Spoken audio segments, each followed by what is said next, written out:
Efa marahaba antsika mpanaraka an'ity serasera telo amin'ny hiditra ity indray amin'izao takarivarivy izao.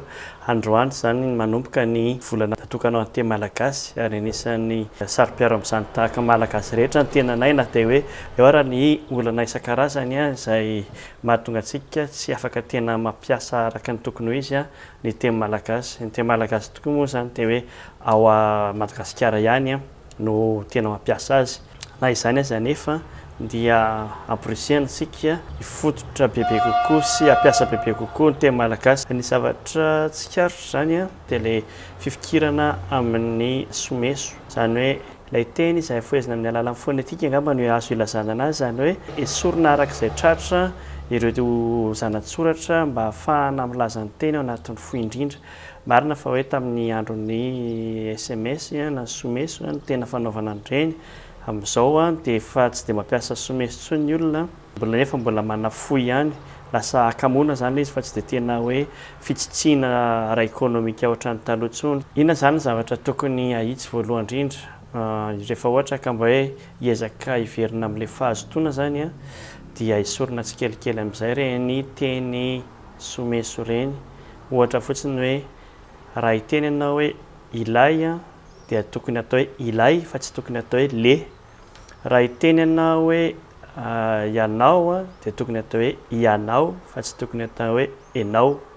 Sady amin'izay miafara amin'ny W ny farany izay teny tsy misy ao malagasy. Raha hiteny ianao hoe ho aho, ohatra hoe lalina ho aho, hitako ho aho, izay ho aho, dia ohatra izao fanoratana azy ho faingo miantona aho fa tsy hoe ho aho na hoe ho aho.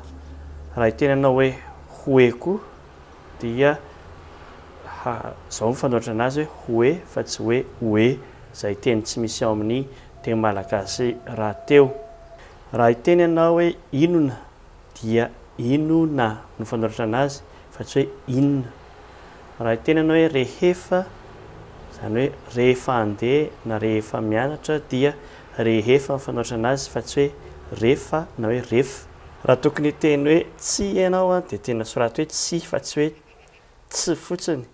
Raha tokony hiteny hoe mihitsy dia soratana hoe mihitsy fa tsy hoe mihitsy fotsiny na dia hoe azon'ny olona ara. Izay zany ny zavatra tokony hotenenina hoe marina fa azon'ny olona daholo ny zavatra teneninao rehefa ohatra ka hoe malagasy miteny azy. Raha ohatra ka hoe atao resaka fonetika fa zany hoe manjary lasa fahazarana ilay izy dia manjary mihevery ilay teny malagasy. Manjary lasa ohatran'ny hoe iny indray zany lasa tena izy. Dia avy eo dia rehefa vao teniteny amin'iny dia hoe ny teny koa mila mivoatra.